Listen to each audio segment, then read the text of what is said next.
1/10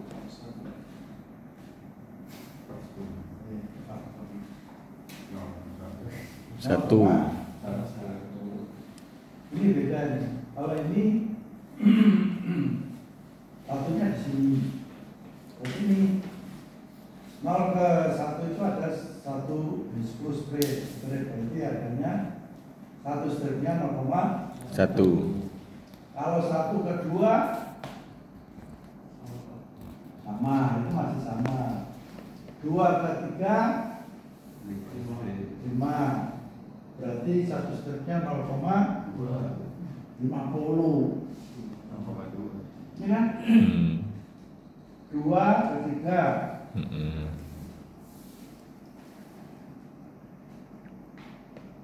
Itu ada 5 strip. 1 stripnya berarti 0,2 sorry ya. Terus 3 ke 4 sama. 4 ke 5. Nah kalau yang ini baru 1 stripnya 0,5 sama. Terus tapi kalau yang 10 ke 15 ada berapa strip? 5. Berarti 1 stripnya 1. Itu aja yang agak rusak. Kalau ketahanan masalah. Tapi kalau ketahanan yang tadi ketahanan ya Pak, ngukur ketahanan ada nggak yang sampai tinggi gitu Pak? Biasanya alat apa tuh Pak yang sampai ke 2, 3 gitu? Nggak, ini kan tadi Bapak yang di sini nilainya makin ada yang 0,2, ada yang 0,5. Sampai ke situ itu alat apa biasanya Pak yang daya tahannya sampai di situ ukurnya? Sampai berapa Mas? Ya setengah lebih gitu. Kalau tadi kan kita ukur rata-rata di sisi kanan ya, masih hitungan 1, 2 gitu Pak. Ya itu kan karena masih baru Pak. Jadi kabel ini kan baru masih ada. Jadi kalau baru malah justru di sini ya Pak, di kanan ya. Kalau tahanan itu semakin kecil semakin bagus. Oh. Bukan semakin gede semakin bagus bukan? Berarti rusak kalau di sini ya Pak. Karena untuk standarnya kalau tahanan kebukus itu maksimal 25. Oh, ada batasnya. Sampai sini ada Maksimal ya Pak ya. Berarti kalau dari sini udah nggak bisa dipakai ya Pak, kalau udah lebih ya. Lempar beli yang baru.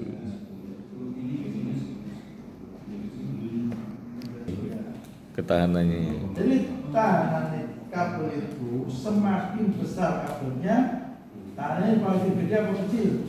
Semakin kecil. Semakin kecil. Contohnya jaringan PLN, kan nggak boleh gede. Supaya alatnya itu lancar, ada hambatan. Sebenarnya tahanan itu kayak jalan ya, jalan biasa, jalan tol. Kalau jalan tol diharapkan nggak ada hambatan. Tapi kalau kenyataannya ya kadang-kadang macet juga kalau ada sesuatu. Kabel juga gitu. Kabel bus itu kenapa nggak dibikin kecil? Karena memerlukan arus ya. Tahan yang kecil. Kalau kabelnya kecil berarti tahannya balik malah besar. Makanya kalau di rumah ingat ya, kabel itu ya jangan yang kalau kecil ya Pak ya. Itu yang standar. Kalau nanti begitu buat lewat kulkas misalnya ya, panas Pak ya. Kebakar. Karena tahanannya terlalu besar.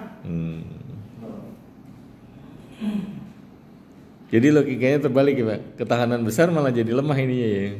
Iya, tahan besar harusnya lambat. Lambat ya. Makin bisa Panas ya.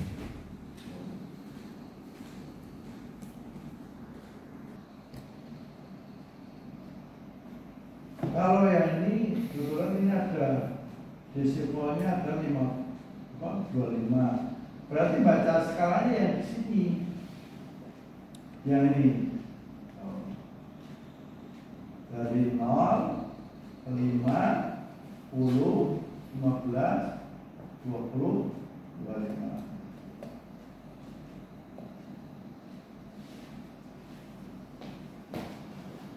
Hah? 50 ya? Disipolnya kalau ini nggak ada di 50, adanya 10, 25, 250.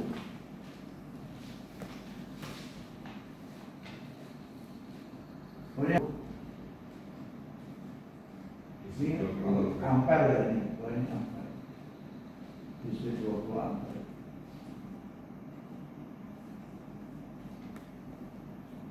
Tapi kalau kemampuan ampernya untuk ukur ampere itu rata-rata dia kecil. Nah ini kalau maksimal cuma 200 ya. Oh 20. Kalau untuk ukur baterai kecil bisa ampernya berapa. Tapi kalau untuk baterai besar rata-rata minimal itu baterai yang gede itu 40 ampere. Berarti alat ini bisa buat ngukur kayak charger handphone kan, itu ada 4 ampere, 3 ampere, itu bisa ya buat ngukur itu Pak ya? Bisa.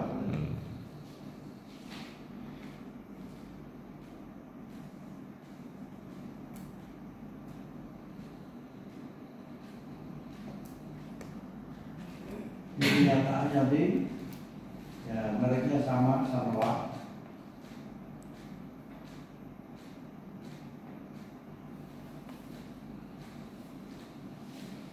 Ini daerah pengukurannya tadi kan sudah jelas ya. Ringnya setiap ringnya ganti, kemudian ini 100 kali kilo kalibrasi. Kalau mau ganti 1 kilo ganti, kalau mau ganti 100 kali ohm ganti. Nah, ini paling tinggi. Kalau nggak perlu hitung-hitung lagi berarti 1. yang 1 ohm atau 1 kilo. Makanya tergantung yang diukur. Bisa pakai 1 kilo berarti turun pakai yang ohm. Tuh. Kalau nggak bisa pakai 10 kali. Jadi nanti tinggal rapikan hasilnya. Mungkin kalau 1 kali nggak terbaca, pakai 10 kali. Nggak baca lagi, pakai 100 kali.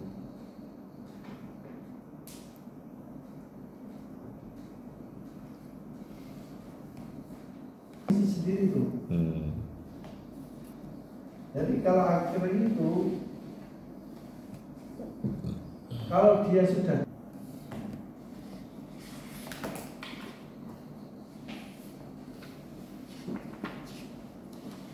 kunci momen.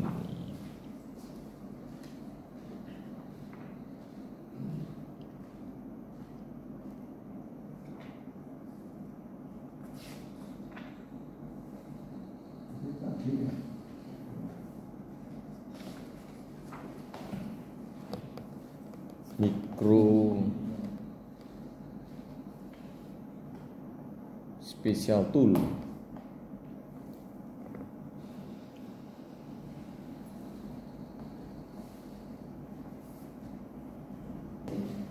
ada, nah, untuk mengukur itu kita pakai alat ini tadi, kunci momen.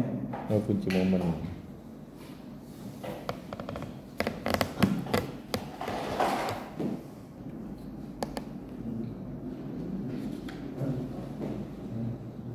Ini namanya kunci momen Pak ya? Ya, Yang kalau diputar ke kanan dia bisa ngencengin, ke kiri ngendorin gitu ya Pak ya? Yang krek-krek itu bukan Pak? bukan, itu kunci rek. Ya, ini enggak diputar sesuai dengan ukuran yang mau Dibuka ya Pak? iya. Nah, yang mau diketengin ukurannya berapa? Kalau buka mah nggak perlu sih. Oh, Buka mah nggak perlu pakai ukuran. Tapi kalau belum tahu kekuatannya berapa. Nah itu kita ada buku manualnya ya. Oh kekuatan baut ini berapa sih ketegangannya. Dia akan kalau udah mencapai dia akan berhenti ya Pak, krek krek gitu ya. Bunyi mas. Oh bunyi ya. Iya. Klik gitu. Itu artinya udah cukup ya. Udah pas. Nah biasanya kunci ini untuk apa?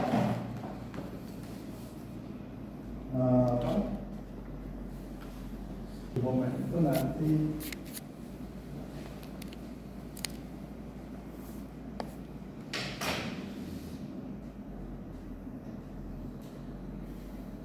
ini box leader ya. Ada 4. Ini ada bautnya biasanya 10.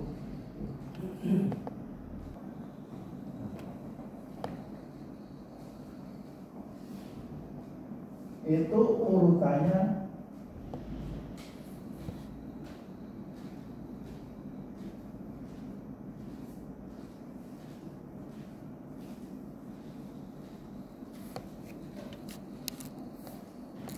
satu, dua, tiga, koreksi 4. Itu minimal 3 tahap, 3 tahap.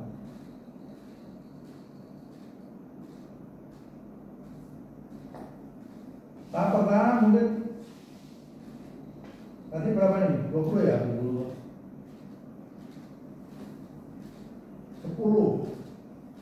Newton meter. Kedua 15 Newton. Ketiga baru 20.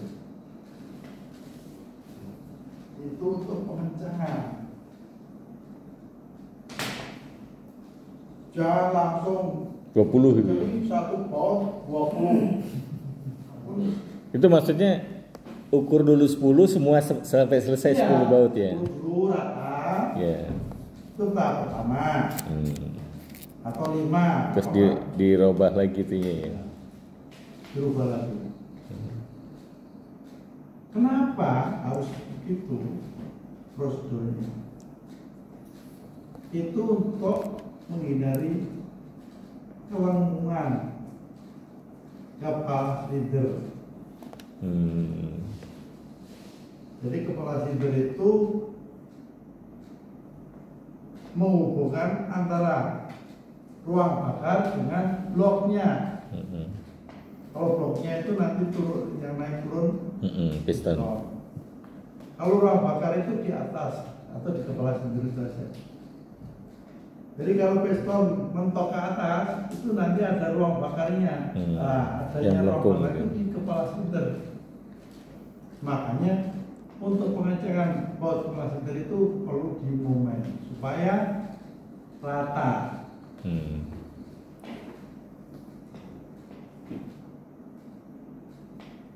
Dan bukanya juga sama, tetapi juga jangan langsung buka.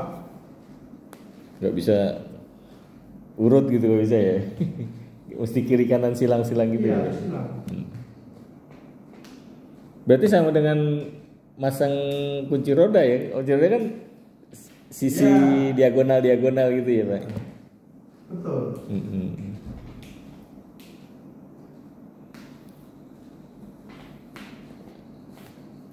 Itu penting. Kepala silinder itu udah di momen pas, udah ada pakainya, karena terjadi lekuk. Pada saat kompresi bocor. Nah, kompresi bocor nggak akan hidup. Karena ruang bakar tercampur udara ya. Ya, pokoknya nggak bakalan bisa hidup. Nah, kalau seperti itu nanti bisa di sini itu nanti ada lubang air pendingin.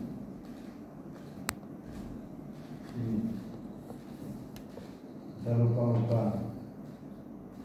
Nah, itu ada lubang besar, ada lubang kecil.